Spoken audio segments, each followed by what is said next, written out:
चलो ये पूरा पे डिस्कस करना है। मैं बस एक 30th वाला क्वेश्चन बता दूं। बाकी सारे हो गए। हाँ।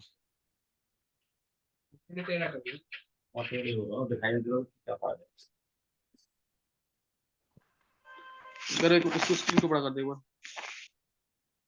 हाँ।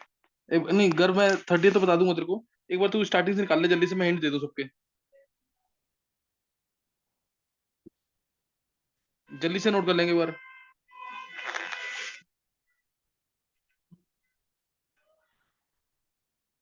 देखो इसमें,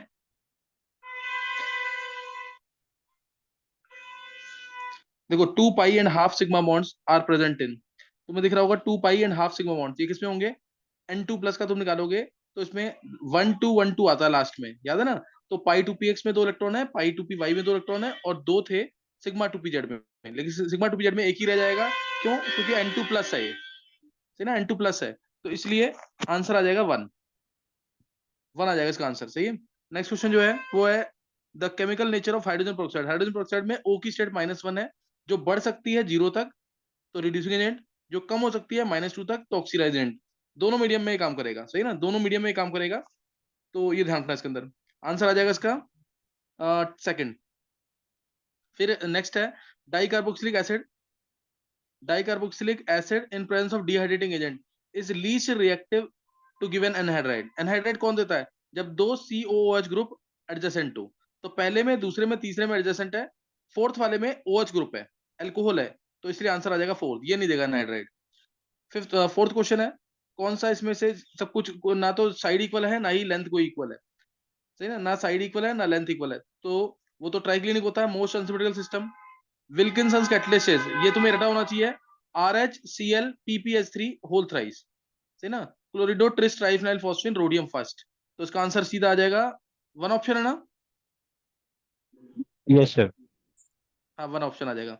the total number of isotopes of hydrogen and number of radioactive. Isotopes hydrogen 3 होते हैं, हाइड्रोजन ड्यूटेरियम ट्रीटियम, और ट्रीटियम रेडियो एक्टिव है, तो 3 and 1 answer, third option.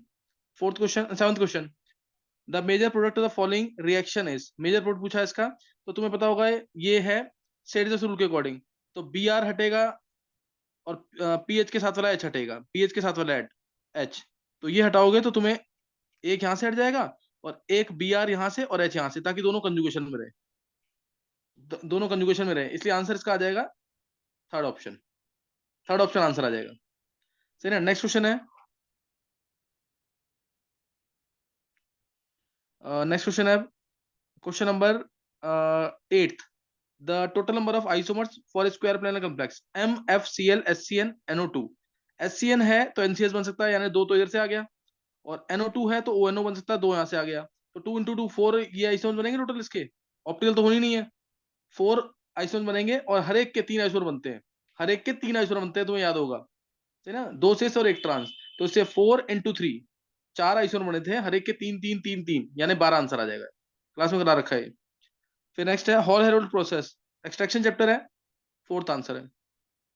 Value of Kp/Kc, ये तुम कर लोगे। Kp/Kc RT/डेल्टा एन होता है, Kp/Kc RT/डेल्टा एन होता है, उसके अकॉर्डिंग निकालोगे आंसर। यूनिट देखकर भी करोगे तो भी आंसर आ जाएगा फोर्थ।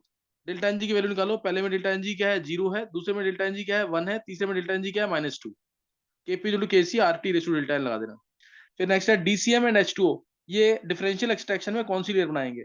तो अल्काइल लाइट्स की डेंसिटी पानी से ज्यादा होती है, अल्काइल लाइट्स की डेंसिटी पानी से ज्यादा होती है, तो इसलिए जो अल्काइल लाइट है यानी DCM यानी डाइक्लोरोमीथेन, डाइक्लोरोमीथेन यानी CH2Cl2, ये बनाएगा सेपरेटिंग फिनन के अंदर लोअर लेयर, क्योंकि डेंसिटी ज्यादा है इसकी, और पानी बनाएगा अपर लेयर। तो आंसर आ जाएगा इसका 1। फिर the type of hybridization and number of क्या, lone pairs, lone pairs in XuF4, ये तो कर लोगे तुम। sp3d2 and 1, sp3d2 and 1। The metal use for X ray, ये तो एस ब्लॉक का क्वेश्चन है। एक्सरे विंडोज में कौन सा मेटल यूज होता है? बेरिलियम। एक्सरे विंडोज में कौन सा मेटल यूज होता है? बेरिलियम। तो ये कर लेंगे इसके अंदर। फिर इसके बाद consider the given plots. Temperature दे रखा है 300 डिग्री सेल्सियस के अंदर अंदर है, के एंड ये दे रखे हैं, रेट कांस्टेंट और एक्टिवेशन एनर्जी। तो बोला कि कौन सा ग्राफ करेक्ट है, इसमें से कौन सा ग्राफ करेक्ट है? तो के वर्सेस ई तुम्हें रिलेशन पता होना चाहिए, K two A E raise to minus E by R T. तो रेट कांस्टेंट बढ़ेगा रेट कांस्टेंट, सॉरी, अगर एक्टिवेशन एनर्जी बढ़ेगी तो रेट कांस्टेंट एक्सपोनेंशियली डिक्रीज करेगा, और ऐसे ही टेम्परेचर बढ़ाएंगे तो रेट कांस्टेंट एक्सपोनेंशियली इंक्रीज करेगा, है ना। जीरो से नहीं देखा कोई फर्क नहीं पड़ता, हमने एक टेम्परेचर मान लिया जिसपे, एक टेम्परेचर मान लिया जिसपे रेट कांस्टेंट की कुछ वैल्यू है, तो इससे दोनों ग्राफ करेक्ट होने चाहिए, दोनों ग्राफ करेक्ट होने चाहिए इसमें।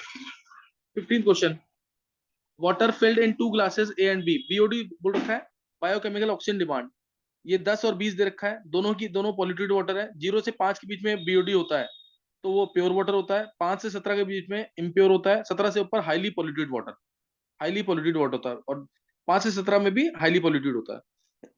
तो इसके अंदर 10 से 20 में 20 वाला ज्यादा पॉल्यूटेड होगा देन 10 वाला, है ना, 20 वाला ज्यादा polluted. Biochemical oxygen demand means demand of oxygen by the bacteria to decompose the organic waste, तो जितना ज्यादा ऑक्सीजन की डिमांड करेगा बैक्टीरिया अंदर, यानी पानी उतना ज्यादा पॉल्यूटेड है अंदर।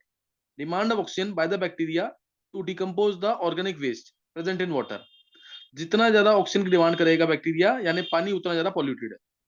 तो फिर नेक्स्ट क्वेश्चन है 16 क्वेश्चन, पीके में अरेंज करना है, सबसे अच्छा एसिड है फोर्थ वाला, फोर्थ नहीं, सबसे अच्छा एसिड है सेकंड वाला क्योंकि NO2 का माइनस आर इफेक्ट है, फिर थर्ड वाला अच्छा एसिड है क्योंकि NO2 का माइनस आई इफेक्ट है, फिर फर्स्ट वाला कोई इफेक्ट नहीं है, फोर्थ वाले में प्लस आर इफेक्ट है, तो प्लस आर इफेक्ट जिसमें है उसका पीके सबसे ज्यादा, फोर्थ वाले का पीके सबसे ज्यादा, फिर फर्स्ट वाले का, फिर थर्ड वाले का लीस्ट होगा, जो सबसे अच्छा एसिड है यानी सेकंड वाला।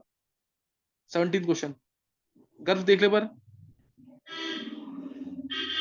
17th, liquids A and B form an ideal solution, vapour pressure दे रखा है, प्योर ए का, प्योर बी का, this and this, pure A pure B यानी पी नॉट ए और पी नॉट बी दे रखा है, composition of vapour, composition of the vapour in equilibrium with a solution containing 40 mole percent of A. देखो यहाँ पे 40 mole percent जो ए दे रखा है ना, ये एक्चुअल में एक्स ए है, कई बच्चे कंफ्यूज हो गए होंगे कि एक्स ए नहीं है वाई ए, वाई ए पूछा हुआ है इसने, कंपोजिशन ऑफ द वेपर पूछा ना इसने, तो वाई ए से पूछा और ये 40 मोल परसेंट एक्स ए है, तो डायरेक्ट फॉर्मूला लगाना वाई ए अपॉन में Y B is equal to X A upon में X B into P naught A by P naught B. X A है 0.4, एक्स बी है 0.6, P naught A और P naught B B दे रखे हैं, value put करना answer आ जाएगा। फिर नेक्स्ट 18 क्वेश्चन डायरेक्ट है, आसानी से कर लोगे, कैल्शियम मोस्ट रिएक्टिव होता है, ई नोट वैल्यू से भी पता लग रहा है, फिर मैग्नीशियम है, उसके बाद जिंक है, फिर निकल है, ई नोट वैल्यू से क्लियर दिख रहा है, बिना ई नोट वैल्यूज के भी आंसर तुम्हें पता होना चाहिए, इलेक्ट्रोकेमिकल सीरीज अगर याद है तुम्हें तो। 19th क्वेश्चन, 19th क्वेश्चन में ये लास्ट वाले पेपर में भी था, CH2Cl है, तो Cl बाहर निकलेगा, AlCl3Cl को बाहर ले जाएगा, प्लस जो है वो शिफ्ट कर जाएगा टर्शी कार्बन पे, टर्शी कार्बन पे शिफ्ट करेगा तो 5 नंबर की रिंग बनेगी जो OCH3 के पैरा पे होगी, यानी आंसर आ जाएगा third. 20th question, electronic aluminium is similar to, diagonal relationship पढ़ रखा है 11th क्लास में, पी ब्लॉक के अंदर, एस ब्लॉक के अंदर, तो आंसर आ गया बेरिलियम, बेरिलियम और एल्यूमिनियम की डायगोनल रिलेशनशिप होती है, सही है, इनकी डायगोनल रिलेशनशिप है इसलिए आंसर आ जाएगा इससे। नेक्स्ट क्वेश्चन है, नेक्स्ट क्वेश्चन है क्वेश्चन नंबर 21 है, 21 में जो एस्टर है इसका न्यूक्लियोफिलिक सब्स्टिट्यूशन होता है, न्यूक्लियोफिलिक सब्स्टिट्यूशन हो रहा है तो विड्रॉइंग ग्रुप होना चाहिए, विड्रॉइंग ग्रुप है सबसे अच्छा NO2, पैरा पे माइनस आई आर इफेक्ट है, इधर Cl का माइनस आई इफेक्ट है, इधर OCH3 का प्लस आर इफेक्ट है, तो आंसर पहले थर्ड, फिर सेकंड, फिर फर्स्ट, फिर फोर्थ आ जाएगा।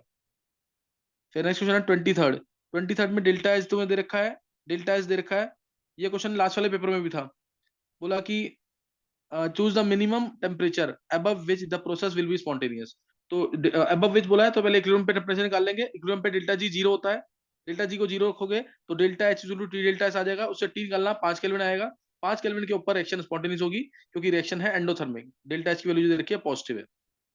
फिर 23rd क्वेश्चन, 23rd क्वेश्चन में ये एक एक क्वेश्चन तुम मतलब कम से कम 4-5 बार करना जरूर, जो तुम्हें लगता है कि दिक्कत वाले क्वेश्चन है, नहीं करोगे ना पेपर करने का कोई मीनिंग नहीं है, मैं हर बार एक लाइन बोल रहा हूँ ये, जहां तुमने 40 से 50 पेपर कर लिए ना ऐसे, तुम्हें लगेगा पेपर जो तुम्हारा वहां पे आ रहा है वो ऑलमोस्ट सिमिलर पेपर है, इसलिए क्वेश्चन जरूर करना ढंग से दोबारा। क्वेश्चन नंबर है 23rd, 23rd में बोला है कौन सा ग्राफ इसमें से इनकरेक्ट है, कौन सा ग्राफ इनकरेक्ट है, तो पहला जो पहला ग्राफ दे रखा है, फ्रीक्वेंसी के साथ साथ कभी भी इंटेंसिटी नहीं बढ़ती है, सही ना, नंबर ऑफ फोटो इलेक्ट्रॉन नहीं बढ़ेंगे, फ्रीक्वेंसी बढ़ेगी तो नंबर ऑफ फोटो इलेक्ट्रॉन नहीं बढ़ेंगे, तो एक पर्टिकुलर फ्रीक्वेंसी पे, पहले बोला एक पर्टिकुलर फ्रीक्वेंसी पे मान लो इंटेंसिटी बढ़ रही है तो फोटो इलेक्ट्रॉन बढ़ गए, ये सही है, उसके बाद फ्रीक्वेंसी तुम बढ़ाते जा रहे हो, फ्रीक्वेंसी बढ़ाते जा रहे हो लेकिन नंबर ऑफ फोटो इलेक्ट्रॉन्स क्या है, constant, number of photo electrons क्या रहेंगे, कांस्टेंट रहेंगे, तो इसलिए ये ग्राफ करेक्ट है। दूसरा kinetic energy, kinetic energy versus है इंटेंसिटी, इंटेंसिटी से काइनेटिक एनर्जी का कोई लेना देना नहीं है, इंटेंसिटी बढ़ेगी तो नंबर ऑफ फोटो इलेक्ट्रॉन बढ़ते हैं, फ्रीक्वेंसी बढ़ेगी तो काइनेटिक एनर्जी बढ़ेगी। नेक्स्ट ग्राफ में फ्रीक्वेंसी बढ़ रही है, काइनेटिक एनर्जी बढ़ रही है, लेकिन इक्वेशन तुम्हें पता है काइनेटिक एनर्जी क्या होता है, H mu minus H mu not. तो ये कौन सी इक्वेशन होगी जिसमें वाई इंटरसेप्ट होना चाहिए, एक्स इंटरसेप्ट, क्योंकि माइनस एच म्यू नॉट है। तो इसलिए ये एक्स इंटरसेप्ट नहीं, इसमें आता है वाई इंटरसेप्ट नेगेटिव होना चाहिए, Y minus H mu naught है ना, तो वाई इंटरसेप्ट नेगेटिव। तो तुम ये देखोगे तो वाई इंटरसेप्ट इसमें नेगेटिव जाएगा फोर्थ वाले में। तो ये करेक्ट है, Y two time X plus C की फॉर्म में। थर्ड ग्राफ इनकरेक्ट है, थर्ड ग्राफ क्या है, इनकरेक्ट। नेक्स्ट क्वेश्चन है, with the following is not not an not an example of heterogeneous catalyst. ये तो तुम्हें सारे प्रोसेस करा रखे हैं, ऑस्टल प्रोसेस में मैन्युफैक्चरिंग होती है नाइट्रिक एसिड की, और कैटलिस्ट कौन सा यूज होता है ऑस्टल प्रोसेस में, कौन सा कैटलिस्ट है इसके अंदर ऑस्टल प्रोसेस में? नहीं, तुम लोग फिर कर नहीं रहे हो काम। V25। नहीं नहीं, V25 कॉन्टैक्ट प्रोसेस में होता है, हेबर्स में आयरन होता है। हाइड्रोजनेशन ऑफ वेजिटेबल ऑयल्स में निकल प्लेटिनम पैलेडियम होता है। ये सब एग्जांपल किसके हैं, हाइड्रोजनस के। ऑस्ट्रल प्रोसेस, प्लेटिनम 1100 केल्विन या रोडियम 500 केल्विन, याद आ गया, वो सॉलिड है, सही ना। तो ये ध्यान रखना चीज का। नेक्स्ट है क्वेश्चन नंबर 25।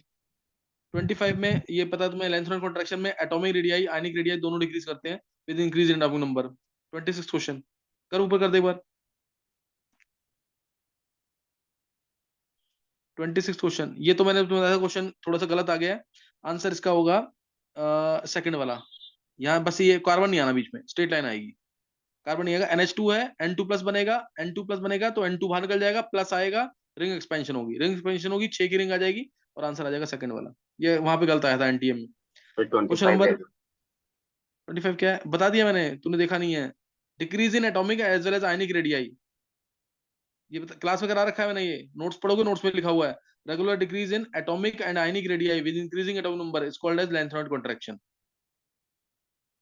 फिर 27 question, the correct structure of product P. तो अब इसमें तुम्हें एस्पार्टिक एसिड का स्ट्रक्चर पता होना चाहिए, एस्पार्टिक सॉरी एस है ना, तो एस्पराजीन है ये, एस्पराजीन का स्ट्रक्चर पता होना चाहिए। एस्पराजीन में क्या था याद है, देखो CH NH2COOH और CH2COOH है, COOH है, तो इसको बोलते हैं एस्पार्टिक एसिड। अब इसको अगर मैं CONH2 कर दूं तो बन जाएगा क्या, एस्पराजीन। और दूसरा स्ट्रक्चर है सीरीन का, सीरीन में तो आर्किड का क्या आता है, CH2OH। वाटर को बाहर निकालना, जहां पे भी खाली NH2 है, CONH2 नहीं, खाली NH2, वहां पे NHCOCH3 आ जाएगा। जहां पे भी खाली OH है, खाली OH बोल रहा हूं मैं, फ्री OH, COOH नहीं, वहां पे OH का H हटा के COCH3 लगा देना। ये खुद ट्राई करना, क्वेश्चन हिंट दे दिया मैंने तुम्हें। OH को OCOCH3 बनाता है, ये NH2 को NHCOCH3 बनाता है। अमीन होना चाहिए, एल्कोहल होना चाहिए, एसिड या एमाइड नहीं होना चाहिए। Next question 28। ये तो गामा दिख रहा है ना, गामा हाइड्रोजन है, इजिली रिप्लेसेबल कौन सा होगा, गामा हाइड्रोजन हटेगा, रेडिकल आएगा तो रेजोनेंस स्टेबलाइज्ड है, इसलिए गामा आंसर आ जाएगा। 29th 29th question, CH2COCH3 COOCH3, क्या क्वेश्चन है ये, एक्स क्या डाला है इसमें, गर्व देखिए ऊपर क्या डाला है इसमें 29th में। सर NaBH4 और MEOH। अच्छा NaBH4 डाला है, तो मैंने लास्ट क्लास में शायद बताया था ये। सर ये पहले भी आया NaBH4 हुआ है सिर्फ टेस्ट करता में। है, हाँ एल्डिहाइड और कीटोन को ही करता है। ये टॉपिक जब मैं करा दूंगा तो तुम्हें और बेटर लगेगा, जिसने कन्वर्जेंस की हुई है उसमें भी मैंने हिंट दे रखा हुआ थोड़ा बहुत। तो ये बस सिर्फ कीटोन को OH बना देगा, एस्टर को टच नहीं करेगा, सही ना, एस्टर को टच नहीं करेगा। 30th question, last question, last question, ये मोलगथम का क्वेश्चन है, KSP जो दे रखा है उसका कोई यूज नहीं है। देखो CaO ट्वाइस और Na2SO4 है, Na2SO4 क्या बनेगा इससे, CaSO4 बनेगा और प्लस 2NaOH बनेगा। बस अब इसमें 100 मिलीमोल दे रखा है CaO ट्वाइस, तो ये 0.1 मोल हो गया, ये 0.1 मोल हो गया, 0.1 मोल यानी इसका वेट आ जाएगा 7.4 ग्राम हो जाएगा। और Na2SO4 होता है 46 प्लस 96 142, 142 ग्राम होता है एक मोल, और ये दे रखा है इसने, ये दे रखा है 2 ग्राम, 2 ग्राम दे रखा है ये 2 ग्राम दे रखा है। तो बस तुम अब इससे लिमिटिंग निकाल लोगे, ये 146 ग्राम है, ये 74 है, तो इसमें लिमिटिंग आ जाएगा यही आना चाहिए Na2SO4, Na2SO4 आना चाहिए 146 ग्राम, ये लिमिटिंग निकालना है से 146 ग्राम Na2SO4 ये रेड कर रहा है 74 ग्राम के साथ। तो 2 ग्राम कितने से रेड करेगा, हिंट डायरेक्टली मिल रहा है 146 74 से लगभग लगभग डबल है, तो ये आ जाएगा 1 पॉइंट समथिंग ग्राम, 1 पॉइंट समथिंग ग्राम, 1 ग्राम आगे, तो यानी सीओ छोल्टोइज बच जाएगा, माइनस करके तुम निकाल सकते हो, सीएओ छोल्टोइज बच जाएगा इसमें, यही आएगा ना एक बार, ये बचेगा, एक मिनट को, लिमिटिंग कौन सा आ रहा है इसमें,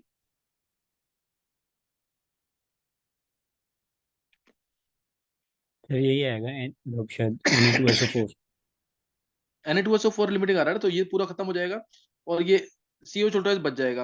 अब Na2SO4 से हमें निकालना क्या क्या है, निकालना है हमें इसके अंदर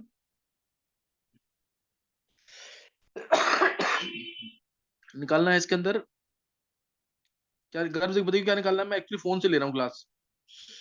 हाँ सर, इसमें बताना है हमें concentration of OH ions in the solution और कैल्शियम सल्फेट फॉर्म का मास। कैल्शियम ये तो फिर निकल जाएगा ना, अब 2 ग्राम से 146 ग्राम से कितना ऐड कर रहा है, कितना मिल रहा है CSO4, 96 प्लस 40 136 ग्राम, तो 2 ग्राम से कितना मिलेगा, सही है। हाँ सर, ये तो वैसे भी एलिमिनेट हो गया कि 2 ग्राम तो ये 13.6 हो ही नहीं सकता। हाँ, और NOH का वेट निकाल लेगा इससे, सर मतलब इसमें KSP का 146 यूज नहीं हुआ। एसपी का कोई जरूरत ही नहीं है ना इसमें, सर केएसपी का क्या यूज मतलब करेगा। हमें जब OH आयंस की कंसेंट्रेशन निकालनी है तो हाँ, मतलब वही तो होगी जो सोल्यूशन के अंदर मतलब डिजोल्व होगा। तो वो जो सुन सुन सुन, हाँ, जो डिजोल्व NOH तो बहुत स्ट्रॉन्ग बेस है ना, ये तो पूरा वो चांस देता है ना, नहीं, अब CaOH होल्ड ट्वाइस है तो वो पूरा उससे कितने थोड़ा मिलेंगे वो चांस की आयनाइज हो। कंसंट्रेशन उससे, उससे उससे जितनी कितना मिल मिलेगी। जाएगा, अच्छा, वो तो उससे आप। कॉमन इफेक्ट से बहुत कम हो जाएगा ना, मेन तो वो चांस इसी से मिलेंगे, NOH से, हम्म। इसीलिए उसको नेगलेक्ट कर सकता है अगर चाहेगा भी तो, अच्छा। उससे है ना, तो उसको निकाल के भी देखेगा 4s³ लगा करके, वो बहुत कम आएंगे, हाँ, कॉमन काफी कम इफेक्ट से आ और रहे कम थे। हो जाएगा। हाँ, वो कम ही आएंगे, इससे ही आएगा ज्यादा, इससे निकाल लेंगे 142 ग्राम है ना, ये 142 ग्राम से कितना मिलेगा NaOH, ये 80 ग्राम मिल रहा है, 142 से 80 है तो 2 ग्राम से कितना मिलेगा वो निकल जाएगा यहाँ पे, जो मिलेगा वेट आ गया NaOH का मोलर मास 80 है और 40 है, सॉरी 40 है, और वॉल्यूम दे रखा है 100 ml, वॉल्यूम दे रखा है 100 ml, तो अब इससे निकाल ले मोलरिटी, सही है कर, हाँ सर, ठीक है। ये कर लेना, ये तुम लोग PDF बना के भेजा करो ग्रुप पे, विधि है क्लास में, हिमांकु पूछना है,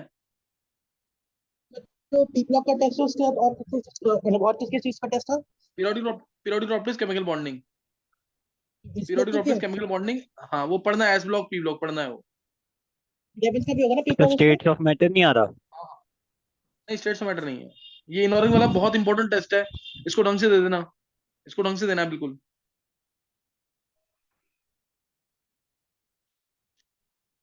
चलो एक और PDF, ये गर्व तू PDF बना के भेजियो उनकी है, तो गर्व मतलब पूरा सॉल्व विधि करके। वर्मा है क्लास में, हाँ ये यस सर। भेज इनको जरूर करके, विधि तुम भी PDF भेजना इस ग्रुप पे। Okay sir.